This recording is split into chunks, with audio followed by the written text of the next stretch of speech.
Welcome, ladies and gentlemen. Welcome to another edition of the Live Free Now show, bringing you the news, views, tips, and tools you can use to live a free, prosperous, and healthy life. I'm your host, John Bush, and we have a great program lined up for you today. We're going to be joined by Richard Grove of Autonomy Unlimited, the Grand Theft World podcast. Got this as a gift from Richard at Pork Fest. It was great to spend some time with him. We're going to be up there again this year, or 2022. Take a sip of some of my Kratom real quick.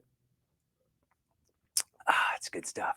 But Richard, I've known about him for quite some time, since the 9/11 Truth days, and he has a really grand body of work, whether it's exposing people to false flag terrorism or this global conspiracy to create a totalitarian world, or the work that he's done with John Taylor Gatto, which I think is really impressive. We'll definitely get into that.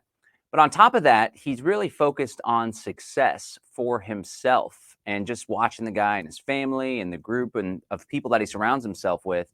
I'd say he's done pretty good at success. He's a pretty successful guy, and he has dedicated his life these days to helping others to find success, whether it's success in relationships with your team, with your significant other, success in business, entrepreneurship, marketing, the financial life. And then the cool thing about Richard and a lot of folks that we do business with and that we associate with and coalesce with is that he's also concerned with success when it comes to freedom, the pursuit of freedom, which nothing really could be much more important. So we are going to chat with Richard today about what he's been up to. We'll talk about some of the old school days and the work that he did when it comes to 9/11 and all the John Taylor Gatto stuff. And then we're going to spend a considerable amount of time talking about success strategies and tips. And of course, in the show notes, we have some links to the project and the program. It's a membership, really, that he's a big part of, Autonomy. And they have a marketing thing, and there's a free ebook that they have to offer, 19 skills. So we're going to talk all about that with Richard Grove. Let's go ahead and bring him up. Richard, how are you? I'm doing wonderfully well, John. Thanks for asking. And that was a very well put together, spontaneous kind of introduction. Thank you for that. Those kind words. Yeah, man, I've been following you for a while, so it's great to be your friend now. I was always impressed with the way that you delivered this information, right? Because there's all these folks talking about the conspiracy and this, that, and the other, but the depth of the research that you do, and then the authoritative delivery to where folks that are skeptical or normally think the kind of stuff we talk about is kooky, it's really hard for them to leave a conversation or one of your lectures from that. So always appreciated that. Why don't you share how you got started? Because you've been at this for quite some time. I got started because I thought these things were kooky. I didn't take them seriously. Like when I first encountered any type of conspiratorial ideas, they just bounced off me before I had real world experience to appreciate what was really going on. And I think some of the lack of ability for people to articulate that which is actually there is off-putting to a lot of people, because like when I first had to start looking to the internet for what exists that's real, that has influence in the world, that I'm not taught about in school, that I'm not exposed to in the corporate world, right? And working from a nice office and a nice building in New York City and making a lot of money back in the day, practicing a high value skill, I didn't have room in my life for nonsense about lizard people or whatever people were talking about, HARP. I was like, how does that affect us, right? But when I did get into some life experiences where I needed to find what is the actual and factual information, and I would read like a web page saying that there's this Rothschild family and they're very influential, and it would just bounce off me. I was like, that can't exist. It didn't fit in my reality. Like that family can't exist because I've got 5 years of a good school. I have a university degree. I'm making good money in the corporate world. So if Forbes would tell me, the Wall Street Journal would tell me, the New York Times would tell me, the Economist would tell me, one of these authoritative sources would be telling me these sort of things. Now, come to find out years later, The Economist, that's a controlling interest of the Rothschild family. So is the London School of Economics and all these other places, right? So they do exist. They do have a lot of influence. It's off the radar. And so then to try to get into what's the other story, what's the meta history to what we're living in right now, because it doesn't work with checks and balances and three branches of government and you cast your vote and your person goes to represent you. So I went through like this learning phase from 2001 to 2006 that was just, and there was no YouTube, there was no Google video. It was more like, you read some stuff on the internet, you try to get the primary sources. So you buy some used books, you buy some DVD documentaries off of eBay, because this is where things were transacted back then. And you learn about this other side. One of the DVDs I bought was, I bought probably like 50. It was like 50 DVDs, documentaries for $50 or something, right? So one of them was this DVD produced in the 90s as a VHS cassette, and it was called The Brotherhood of Darkness. And it was by Dr. Stanley Monteith, who was a dentist from like San Francisco. And he does this presentation, and it turns out it's all about Carol Quigley and Tragedy and Hope and Rothschild and Rhodes and these sort of things. And I was so incredulous when I saw this that I was like, I got to look this up. I got to look this stuff up. And it's actually way worse than what he was describing. These are real things, and they really wrote these things down, and they do exist as evidence and artifacts.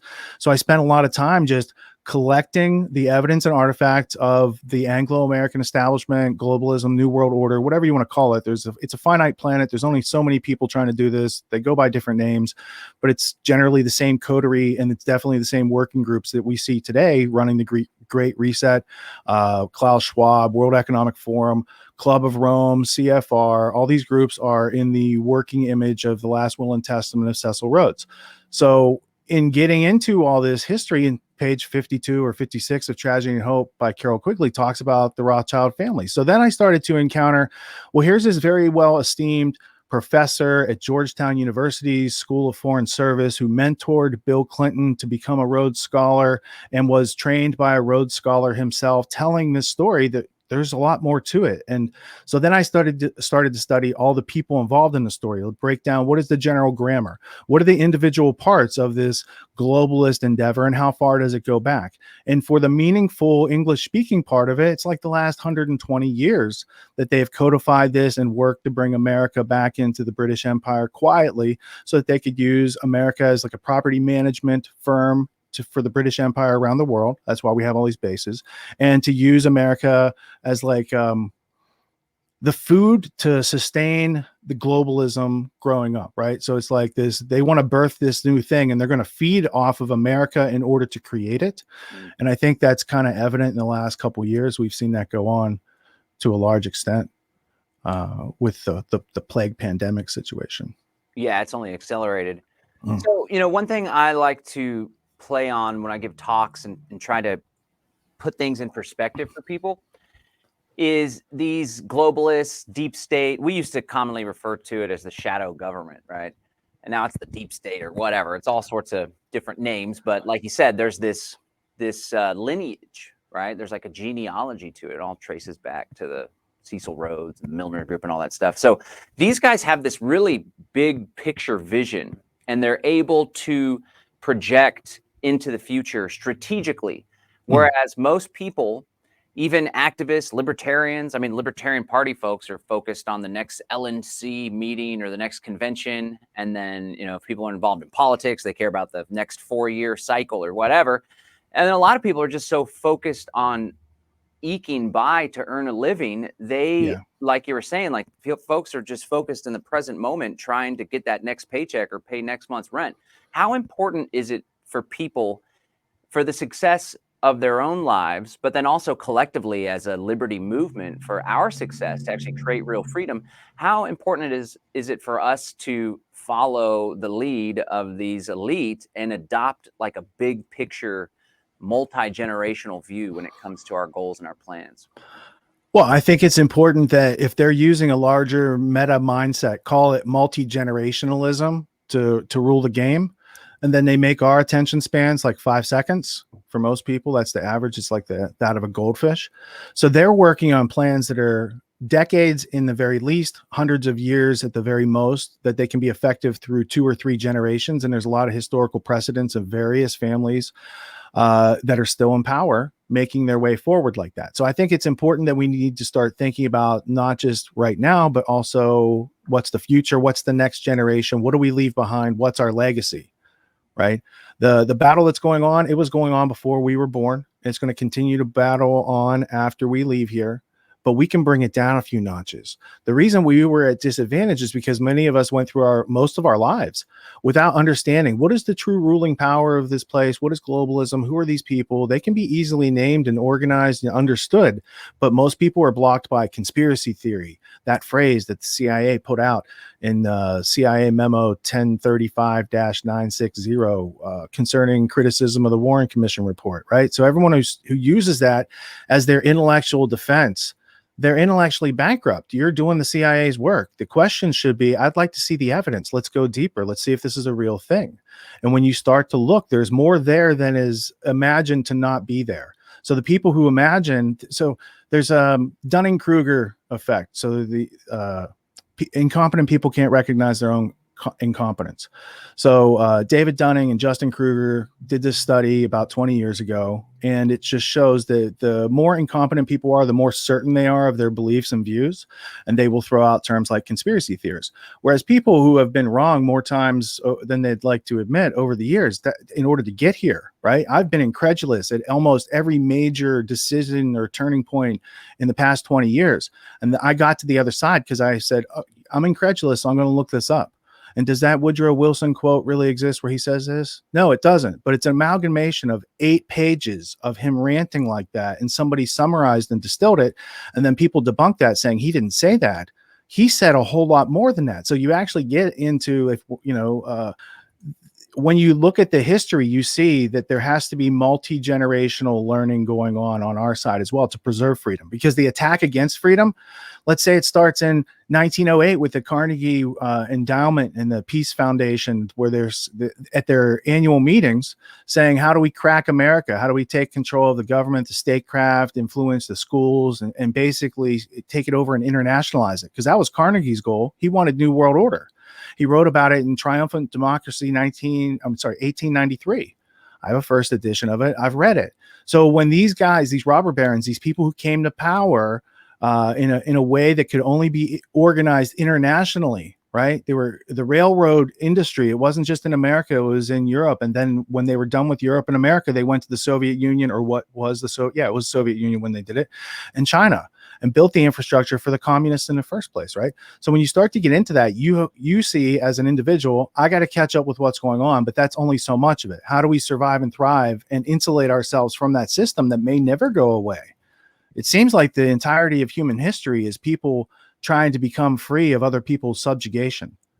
And if you go back and look at the first use of the word freedom in the cuneiform, I argue that they didn't need a word for that which existed openly and freely before someone came along and took it away. So it was really the first time they needed freedom was when they became subjugated by somebody else and became enslaved. And they're like, we need a word to represent what we just lost. And so from these aspects, looking at it as, you can't just sit around and watch Sunday football or hockey or basketball or baseball or any of these sort of things as a responsible adult, because there's other games that are much bigger, that are real, that are being played on us and our families, while they give us bread and circuses and universal basic income checks, while they're stealing not only our present, but our children's future and our grandchildren's future by indenturing them to money that they're stealing straight out the gate. You've seen the largest wealth transfer in history. I argue about $20 trillion has been transferred from us to them, the globalist elite, in the past 2 years. Between the closure of independent businesses and the prop Amazons and Walmarts and places like this, to them, knowing ahead of time and selling stocks, to them writing checks in our names and just taking it and handing it out to their friends, to all the other things that they're going to do before they call this thing done. It's never going back to normal if you let them have their way. And you can know that for sure by going back and reading their plans for the past 20 years of lockstep and DC strategic trends for 2020 to 2050. And like, these people have planned out what they're doing right now to the nth degree. They've had war games, they've practiced it, and they know our reactions to a greater degree. What they don't know and what they can't estimate, this is where they're underestimating us, is the individuals of power to rely through learning high value skills to make offers to the market, to change the world, to bring curiosity, to invention, to innovation, to improving other people's lives in ways that the globalists can't plan or can't see because they don't understand freedom or agorism or how it grows in the first place. So they're going to have a very hard time destroying completely that which they don't understand. And that is our true advantage, which is why I'm white pilled and I can think forward and say future generations need to be empowered as well as the people right now. Heck yeah. Yeah, well said, for sure. The price of liberty is eternal vigilance, and this will be a struggle that our children, our grandchildren inherit. So one of the things that's absolutely critical if we are to adopt this same multi-generational, larger worldview or strategy is our children's education, not just our children, like my kids or your kids, but as a movement, as a network of free people. The next generation and the education they receive is absolutely critical. And in many ways, every action has an equal and opposite reaction. So all this lockdown nonsense and COVID mandates and stuff really created a huge swell of homeschooling and unschooling and alternative private schools. So, I've always pointed to public education, or government schooling, as I like to call it, or the indoctrination centers, as one of the big reasons why so many people will so easily go along to get along and not challenge the status quo, or they're seemingly incapable of even thinking outside the box in the least bit. And they're like automatons that just go about life eking out this miserable subsistence existence. Maybe they're not miserable. Ignorance is bliss, after all. Can you share the role that the public education system throughout the United States played in creating the environment that we find ourselves in today, and maybe some of the influences for this internationalism? And I'd love it if you could relate the work of John Taylor Gatto as you share that with us. I think the phrase you're looking for is people are comfortable in their quiet desperation. All right, so to tell the story that I can relay the short form here for anyone watching live, and then I'm going to point you to the reference. It would be the ultimate history lesson. I'm sorry, you can't see that. Boom. The ultimate history lesson with John Taylor Gatto, which is this fellow right here. So if you don't know John Taylor Gatto, let's meet him right there. There he is. The Ultimate History Lesson. This is the DVD set that I produced with John in a weekend. It was July 4th, 2011. It's a 5-hour journey filmed over 2 days where he gives you like the download. He's written a whole bunch of books on the history of schooling. In fact, he calls it the prison of modern schooling. So his seminal work is Dumbing Us Down. I think that's 1991 or 1992. Gatto was the New York State and New York City School Teacher of the Year. And they were amazed that how could this guy, bring these kids and bring them up to such high academic levels? Well, the truth was he wasn't doing anything that the school was prescribing. He had his own curriculum for these kids. He was empowering them with autonomy in many senses. So part of what he did was recognize that any individual has genius inside them. If you know how to bring it out through questions and actions, you can make strong people for the future systematically. But that's not what the school system was about. And then he was trying to figure out, could he fix the school system from inside it? And then he figured out, no, the system produces exactly what they want.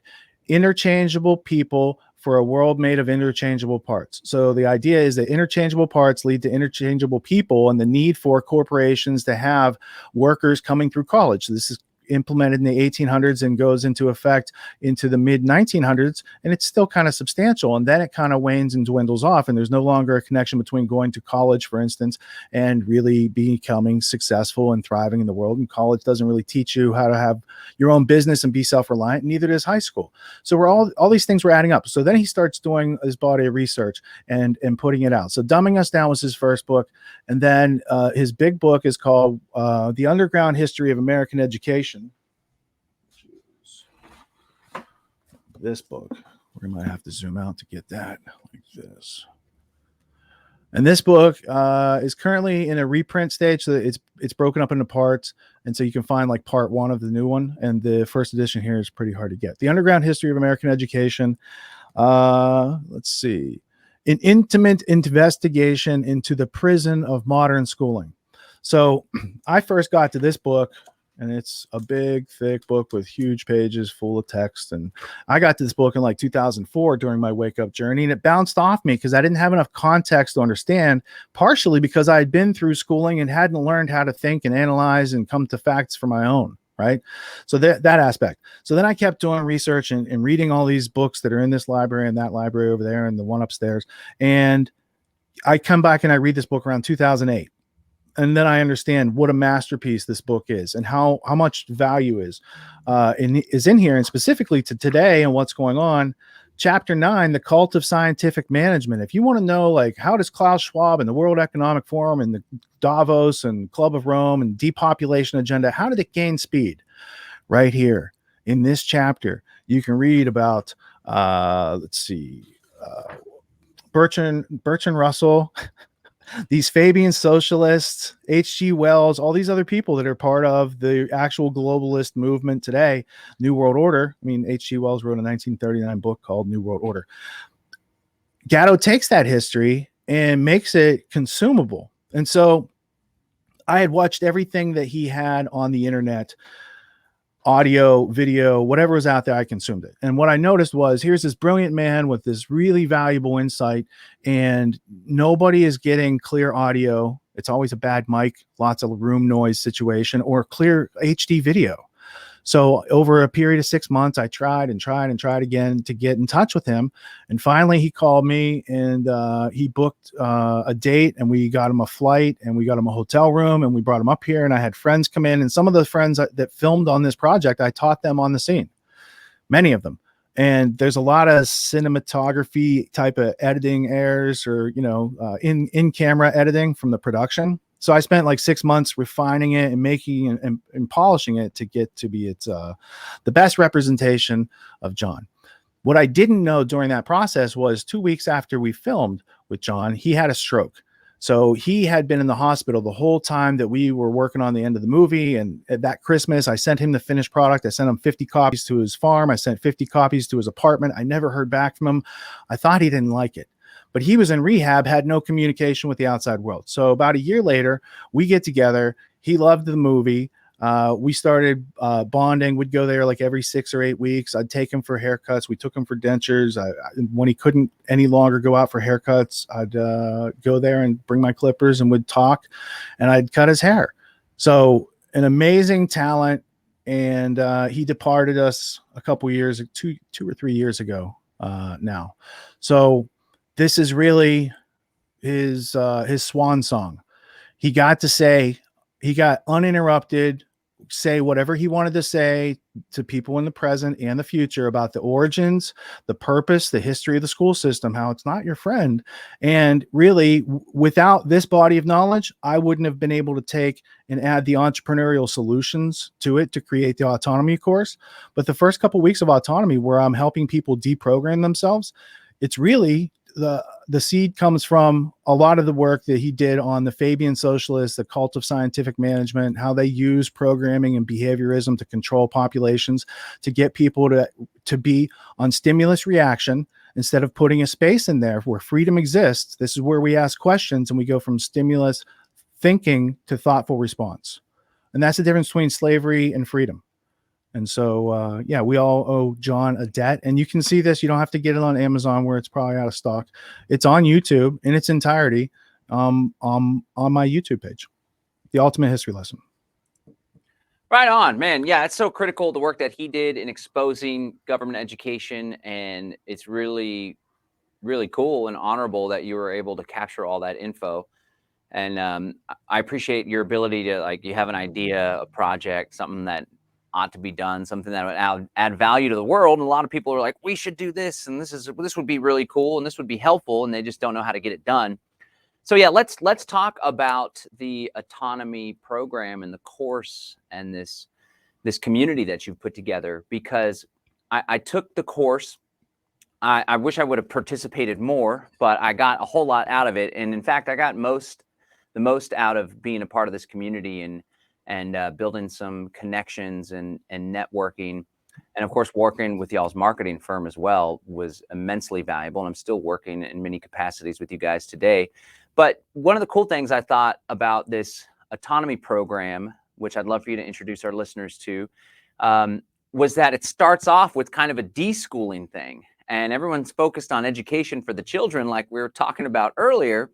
But like you said, there's a lot that we as adults need to unlearn. And many people never learned how to think critically, or how to research, or how to put together thoughts, and how to execute a plan and put together a strategy and all that good stuff. So why don't you share what the autonomy program is all about, and how it can essentially be, a really valuable education for adults? All right, I'm going to do that, but I'm going to pause that idea for a second, and I'm going to go to the need of the audience. There's a need right now for homeschooling, right? You were just talking about that. Somewhere, and I'm not sure if it's listed yet, but we have an Autonomy Agora marketplace. So it's marketplace.autonomyagora.com. There's a bunch of courses for people we've produced, including you, John, that's on there. There's a Trivium course on there, but specifically we have a Trivium course aimed at parents being able to teach it to the children, to their children. So the idea is, instead of children being faced with unknowns, obstacles, fears, these sort of things, and having an ad hoc solution where they may or may not overcome that challenge readily, empower them with a method, a simple method, a 3-step method that's been around for thousands of years and has been used studiously by people who are intellectual to find truth. So it starts with your 5 common senses. The 5 senses we share in common are the common senses, and we use those to observe the world. Then we identify the individual parts, we understand how they fit together, and then we know how to use that thing or communicate that idea.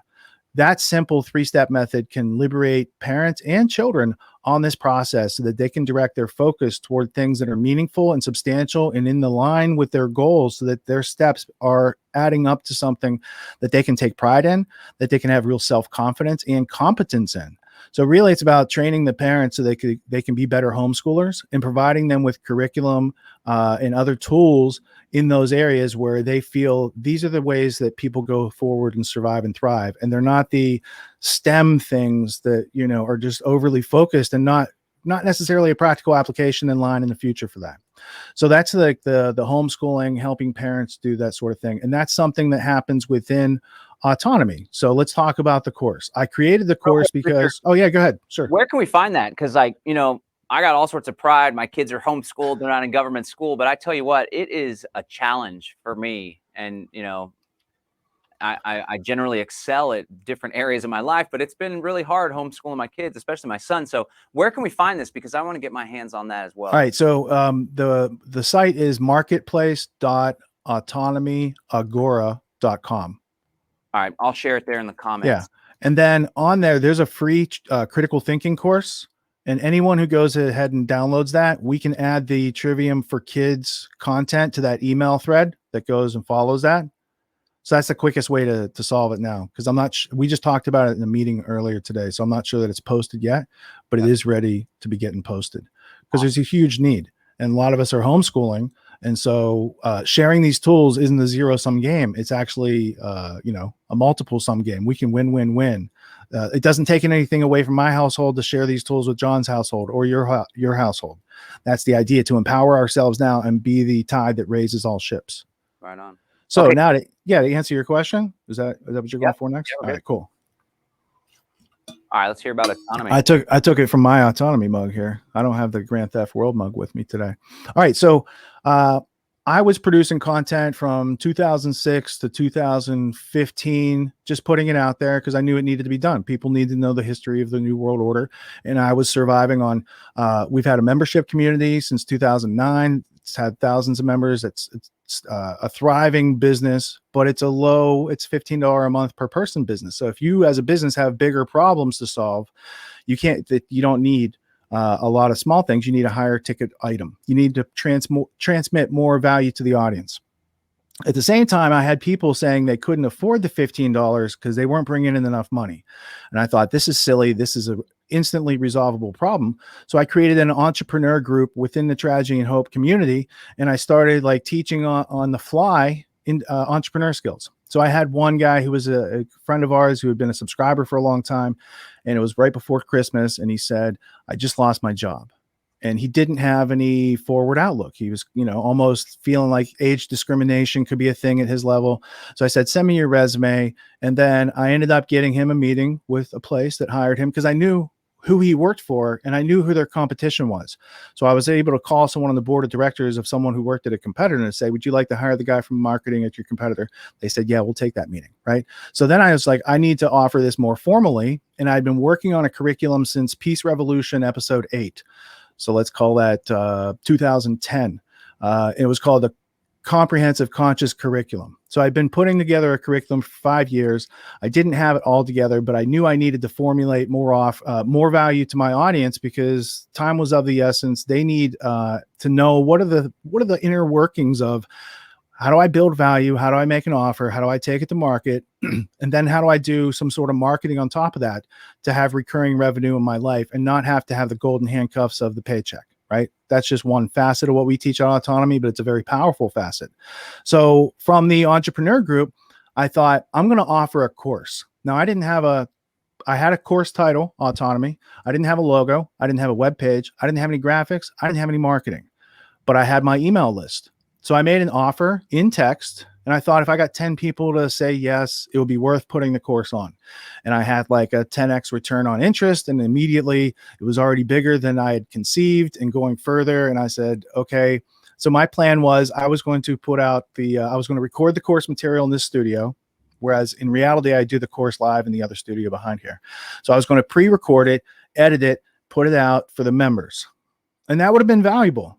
But there'd have been no interaction. There'd been no dynamic learning. There's a whole bunch of flavor that we didn't have there yet. And then my business partner today, Joshua Hale, he came to me as a student in season 1 of Autonomy before I even gave the course. He said, hey, I'm really excited about the course. How are you going to present it? And I told him my lame idea, which I thought was pretty good at the time. I didn't have a better idea. I thought this is a really good idea. It's going to work. And he said, let me show you this course infrastructure kind of curriculum, warehouse that he uses for other clients because he had a marketing company.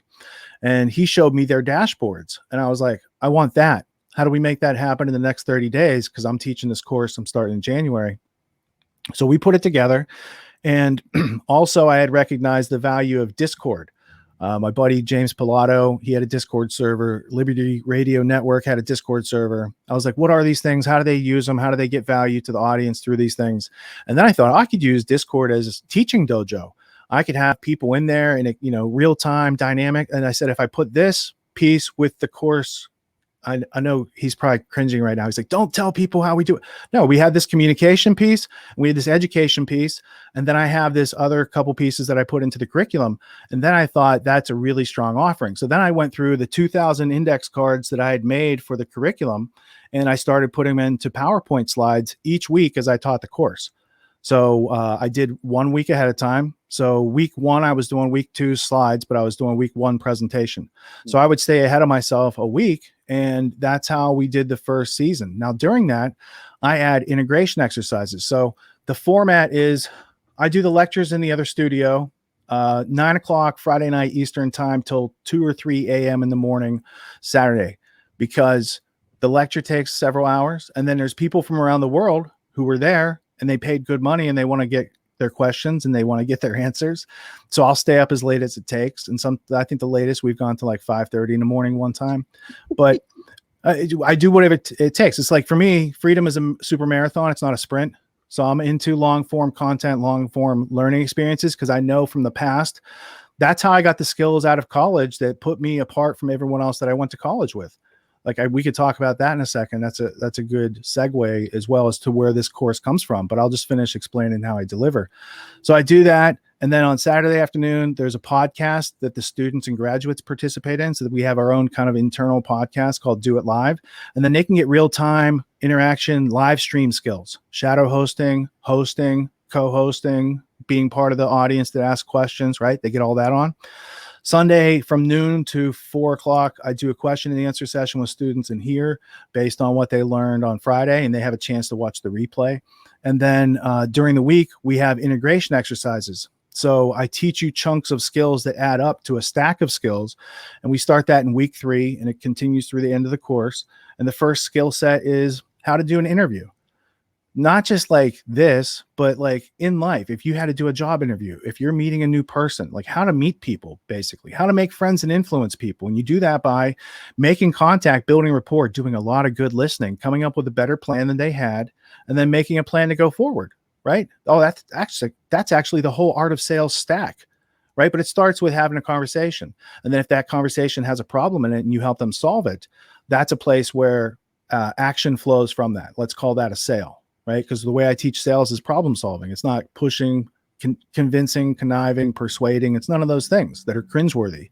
It's just about real, clear communication, real, clear priorities and where we're going next, helping people meet their goals, and money follows that. You don't have to chase it as a sale or close people. You just do this other thing, disconnect that, and it usually just follows.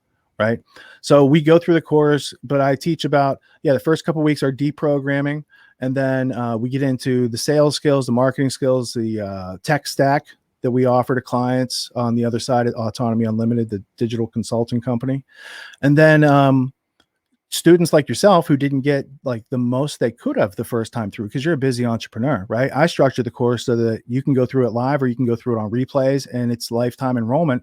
So just go hang out in season 7 and get your networking on, because that's the most valuable part for all the students. Like, my curriculum is solid. The exercises are amazing, but everyone getting to meet each other and make friends long-term where it's not blocked by paywalls. So you make a friend in season 1, you be in season 7, you still got that friend. They're still there because there's no paywall for them. They already paid. It's lifetime membership. Cool things happen. New projects get staffed, opportunities and jobs, and all these sort of things.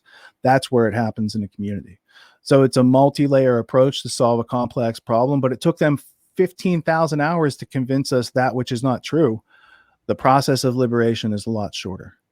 It's like 1% of that time. Yeah.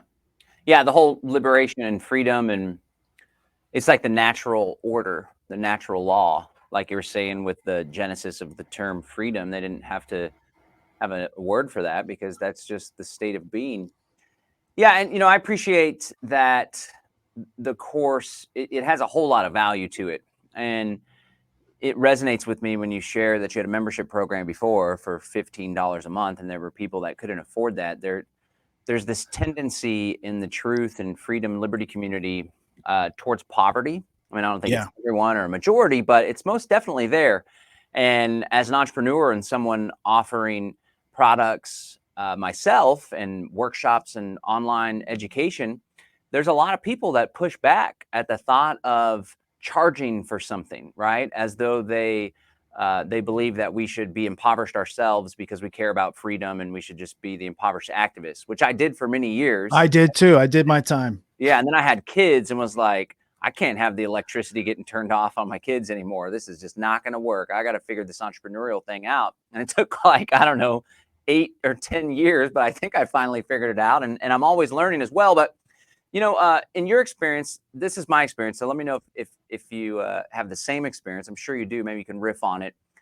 I find that when you give something away for free, people just don't tend to value it as much as they would if they paid for it. For example, we did this Exit and Build Land Summit recently, and the Saturday summit was entirely free. Anybody could watch, anyone can tune in. In fact, around 24,000 people registered for the free event. Now, there was a handful of people that also paid for day 2 and to get access to the day 1 and day 2 recordings. Mm-hmm. Come to find out, at any given time on day 1, there was only about 5% of the people that registered that were watching live.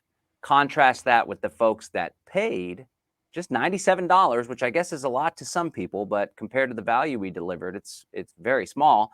There was about 50% of the people that were watching, the people that paid. So is this something that you experience in your world? And can you kind of talk about when people pay, there's just this added commitment to themselves that they place on this stuff? Yeah. The rule is the more people pay, the more they're going to pay attention. The people who paid for your meeting, your meetup, they set reminders. They put it in their calendar. You don't do that with free stuff. And you get what you pay for. So if it's free, it's just a meeting for an offer. So why not just give the offer and ask for the money in the exchange? Because the way I teach people to structure offers is if your offer is worth 10 times more than you're asking for it, you're going to have no problem finding clients, planning to find clients. That's marketing. So you can keep your business going in the future. But when you have the ratios out of whack, nothing's going to balance, and you're going to think it's just you or things don't work. But when you put the ratios in balance, everything seems to flow. The other thing I would point out is it's the Pareto principle of 80-20. 20% of the people who keep you in business, John, spend 80% of the money. And then there's 80% that spend 20% of the money in your business, right? So there's clients that almost cost money, and then there's clients that pay for themselves over and over again and let you expand and deliver high quality feature, functionality, services, and products into the future. Which one do you want to work with? And the people that don't know any better, they go bargain basement. Let's try to compete with the market of the cheapest price and these sort of things, instead of saying, oh, I'm just going to add a lot of value over here and only work with the people who understand that, because those are the successful people in mindset. They're wealthy up here to get that and make that decision. So you're already helping to screen out who you're going to have to deal with in the public, and you're going to tend to lean toward the people you can help more readily. They get a bigger solution that brings them more revenue or more of the result they're seeking, or less of the problem they're trying to get rid of, because that's what people spend money for. And then it's also going to be easy for you to deliver that. So that would be your sweet spot, right? So I try to focus not only students, but the clients on what's the highest and best value of your time, and what can you do that you don't have to turn on and off. You could just do it at any time. And then let you do that thing, and then systematize and delegate everything else. Right on.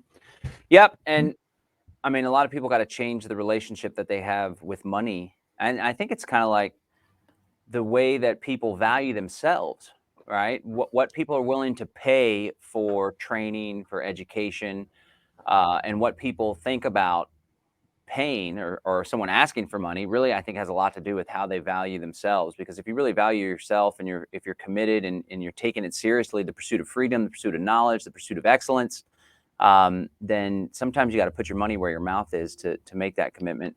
Can you talk? Well, if you made me an offer, let's say you make me an offer and it's $5,000 and I don't have that, and I say your price is too high.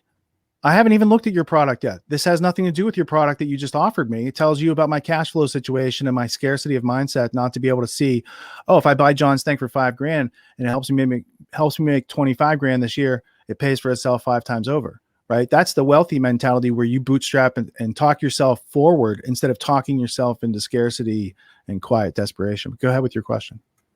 Yeah, I find a lot of people, they're almost looking for reasons for something not to work. I've seen that so much with cryptocurrency. They're not like, wow, this seems like there's a lot of potential here. I have some reservations, but I see how it could work. Instead, they're like, let me point out all the reasons why it can't work, or I've read this article or this one. I think oftentimes it's because they feel like they missed the boat. So now they're beating themselves up. So they don't want to admit that it's good and valuable. No, but the point is, like, the point at which you know that you'll be successful is the point at which you're 100% confident you won't quit on yourself during any given endeavor. Yeah, the persistence is absolutely critical. That's the differentiator. People are too soft and they quit on themselves. They have negative self-talk. They weigh themselves down with baggage they don't need on that journey. But if they just make it through that, they can be like these people that they see on the other side of that struggle or turmoil or challenge or obstacle. Let me ask you this. One of the things I've always pondered since like the early 9/11 truth days, it's like, what is it about a person?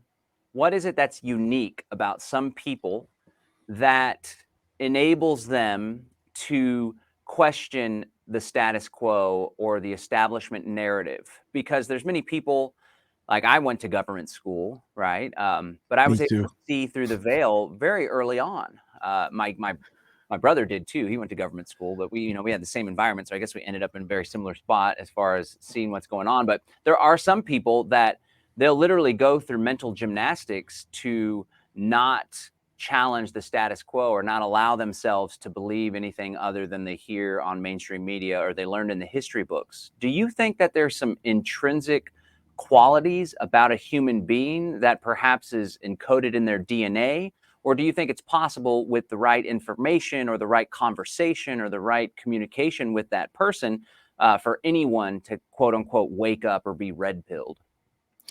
I don't think it's genetic, and I think if it is genetic, then they put it there and they can remove it with it. If they put it there into their genes with habit somehow, they could remove it equally, right? So it's a struggle because without seeing and having the comparison and contrast, when you're around a whole bunch of people who are not trying to excel or exceed their limitations today to be bigger tomorrow than they were, I always compare myself to my yester self. I don't compare myself to other people. They're not in the same situation, but I do compare myself to myself yesterday. And I know I've learned so much today that I couldn't have been that smart yesterday. Despite what I thought yesterday, I learned so much today that I just try to keep it real and keep that pace because, like I said, it's a super marathon. So since it's not genetic in my observation, it comes down to the behavior and the programming and the things that we've been through up to this point. Being able to delve into that and come out the other side is difficult for some people because they have a fear of the unknown. They have a fear of being confused or, awkward or, taking on new things. But that's what learning is. Every learning experience is awkward at the beginning. And the more you learn, the easier it gets. It's like learning, a new skill physically, only you're doing it mentally. So it was awkward learning to ride a bike. And a bike doesn't look like a lot of fun till you see people riding it. But once you start doing it and have that skill and have that balance internally, you can go a lot further than you can just on your 2 feet, right? So it's like a force multiplier. So getting into ourselves and being able to come out the other side on a question with more certainty is going to be something that's embraced by more people if they have a method to do that, right? So if I say some idea that's challenging to your beliefs, but I'm like, here's how to go and get some certainty for yourself. Here's the book, the page, the quote, whatever, and check it out for yourself. Now I'm putting your freedom back on your side. You have choice. You have the choice to ignore or the choice to explore. The only war that's ever gone on in human history is the war to suppress consciousness, and it's waged against those seeking to express consciousness, the thinkers and the artists and the learners. That's a threat to the status quo. It always has been. And selectively, the status quo will use some artists and some learners and advertise them to you, but they're not really showing you the people that are out there making the difference for freedom over the time. They don't, it's not advertised that much in our society, the Thomas Paines or Etienne de la Boetis or Lysander Spooners. These ideas, you kind of have to get off the beaten path to find these thinkers, right? To find, these discourses on servitude and other ways that we're bound into a system through our own non-thinking, which gets back to the point. Most people are controlled by that stimulus reaction because they assume that what they've been taught is true. And that's why they have to be very certain, because to open up that can of worms and say, okay, I don't know what's going on. Like I said, it took me years of asking questions, and I didn't have a formalized method, but I was well schooled academically, and I took the pre-LSAT test and scored in the 99th percentile. So I could think my way out of a paper bag, and learn how to look stuff up and learn new definitions and put it together. So I was prepared for the intellectual journey of my history and sense of who runs the world and how things work being challenged. Most other people aren't, and they don't have the time or the wherewithal or the inclination or the aptitude to do all the stuff that I did, but they don't have to. Now they have the internet. Now they can just dial up some James Corbett and be like, what is it about this Klaus Schwab guy or Bill Gates?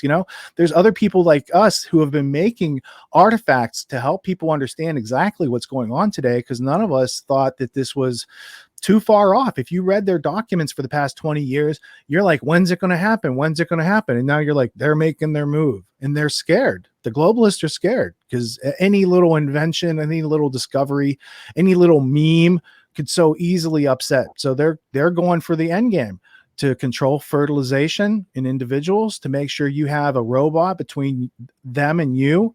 All these sort of things are being unfolded through the Great Reset. They want a brain chip so they can turn you off if you get too feisty. All these things are part of their plan for our future.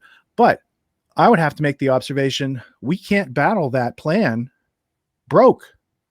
We can't do it.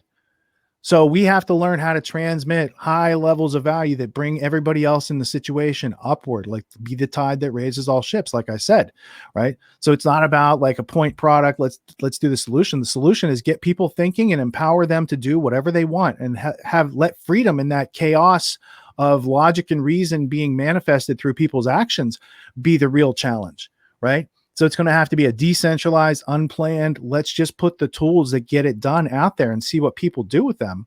And that's 85% of what I do during the week. And then 15% is talking about history on Grand Theft World. Right on. Well said. Now, I shared the links in the comments. They're also there in the description on Facebook and YouTube for the autonomy course. And I've been exposed to it myself. I'm a part of it, and I can't express how valuable I find it to be. It's so much information for someone. It's geared towards folks that feel as though they can do better in life and that they are not living up to their full potential. And Richard and the community that he's brought together definitely spend a lot of time and a lot of resources in helping you to get closer to that full potential. And I think we all strive towards that, and we probably never will reach our full potential, which is okay. It's about the journey, not the destination. So again, I highly recommend it to folks that are looking to improve their life in a variety of different areas, and especially wealth and income and finances and sales and marketing. Now, you But also just peace of mind, man.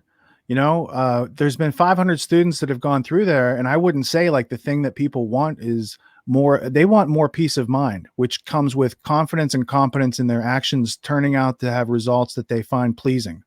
That's it. They can use that to earn money, or they can use that to bridge gaps in family crevasses from communication over political issues, right? It's all the same problem solving process. And once they get that, then it's like a Swiss Army knife for life that you're using everywhere, every day, right? But eventually the goal is, yeah, you're going to be living your potential, like, you know, and that's probably going to mean sharing some of what you learned out there.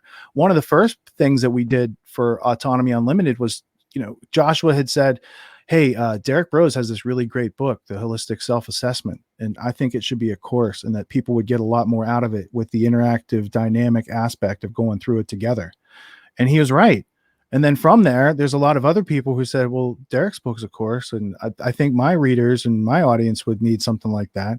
And I think that's another layer of empowering each other, is being able to help you guys encapsulate your value and ideas and get it out to not just your audience, but then we have something to cross-pollinate across all these audiences in the realms of solutions, whether it's homeschooling or critical thinking, or like, you know, all the buffet that's in the autonomy course, or, you know, what are your rights and how do you assert them? These are all, or how to make communities, right? You've got freedom cells. We have, we just produced Stefan Verstappen's How to Create Communities, and it has to do with the mutual aid societies and all the levels of internal structure that you need to make them have tensegrity, to have the integrity that can withstand the load of today's unknowns in the world, right? So all the things that I'm involved with during the week, all the clients that we have and focus on, I see you guys as all having synergistic solutions, right? Like the same people that are reading Etienne de la Boétie Squared's Government, the Biggest Scam in History, those people are probably also interested in freedom cells. And who else around me knows this? And what can we do about this? And how do we organize effectively and maybe make a mutual aid society so we can push back? But we're not going to be able to do that from the place that we've all received the message that there's this going on. We have to rise up to it. We have to grow into it. We have to mature. And if you look at what other generations that came before us had to do to defend freedom, very little is being asked. Too little is being asked of our generation, I think. And I think it's the least we can do as entrepreneurs to say, the only reason we have entrepreneurism is because it's overarching freedom. And right now it's in more threat than it ever has been in history. So if we don't use entrepreneurism to save freedom, like what was the American Revolution about? Who funded that on our side? We know where the British money was coming from to crush the rebellion. Who were the individual storekeepers and business owners who helped bring that to life so that that resistance from King George, the mad King George, could be done back in the day? So I think what we're doing is a completely natural immune system reaction on the side of freedom in the face of despotism and tyranny. Yep. I've been feeling super optimistic about our prospects. There's just so much opportunity out there and so many great people with so many awesome ideas and skills. Speaking of skills, you guys have this ebook that you like to share. It's absolutely free. That has 19 skills that you weren't taught in government school.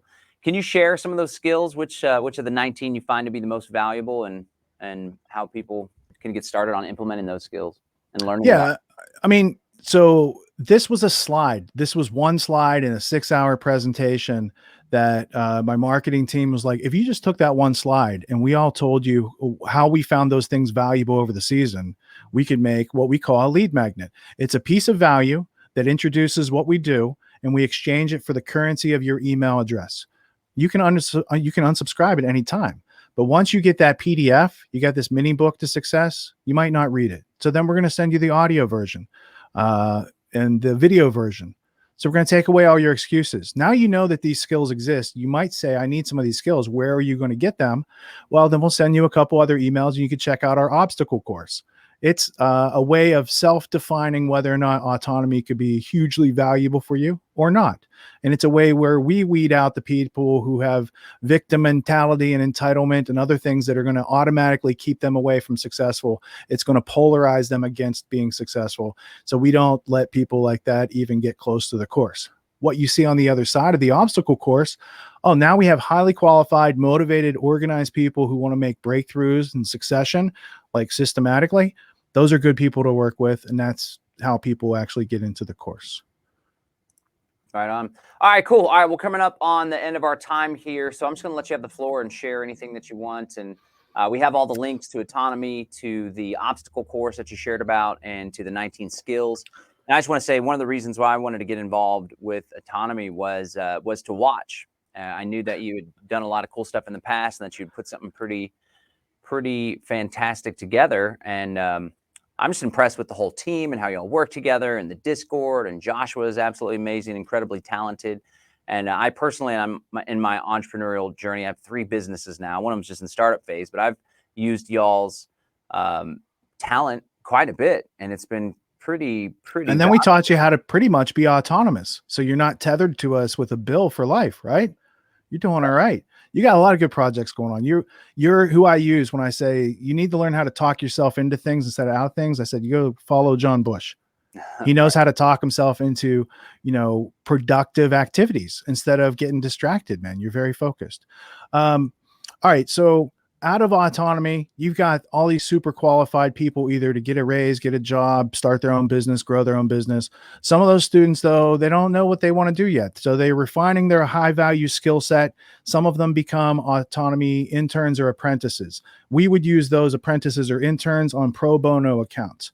On our VIP, where clients pay for accounts, you get autonomy graduates that are professionals in that area, whether it's copywriting or marketing or any of the other elements of the tech stack, from creating your offer on the web and connecting it to the payment gateway where you get paid. We have people to facilitate that entire process, shadow hosting, customer service, right? So the idea was, the things that I saw blocking most entrepreneurs from making their ideas into reality was cash flow, and not knowing how to establish 20 different relationships with 20 different vendors to get this tech stack where they don't talk to each other, and you're supposed to make it all work before it goes out of business, which is practically impossible, right? That would lead to you going out of business. And then add that to 9 out of 10 businesses are going to go out of business because they don't know how to make an offer that pays off enough, fast enough, and rings the cash register enough to stay in business. So those 2 things spell disaster for most people trying to start a business. So if Autonomy Unlimited, the digital marketing and consulting agency, can be a one-stop shop for freedom-oriented entrepreneurs to say, what's the thing you do best? Let's have you do that. Teach and distribute your wisdom, and let us capture that, present it, distribute it, create the payment gateways, take all these other excuses out of your way. And what you're left with is you deliver value, value goes into your bank account, and that makes people go thumbs up.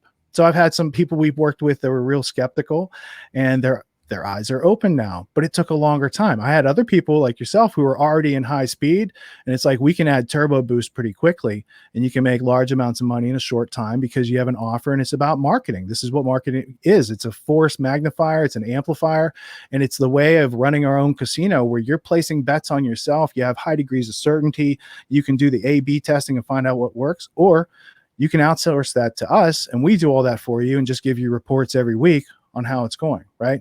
So I wanted to give some of the graduates a place where they could practice their skills and be independent until they learn how to fly and have, their own business out there. They at least know how to make an offer and get paid for skills that are in the middle of this tech stack. And there's trillions of dollars being transacted every day on the internet from people buying and selling.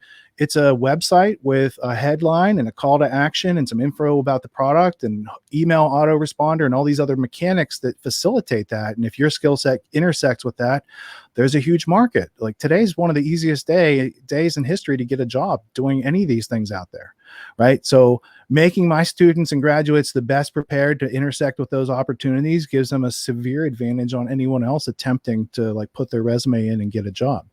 So Autonomy Unlimited is one of the projects I'm most proud of because we get to help so many of our fellow friends and colleagues in the freedom movement go to the next level. And then what I do for hobby time is 9 p.m. Eastern on Sunday nights, I host Grand Theft World podcast from this studio. We break down the news of the week. We add history and context and deep dives into the artifacts.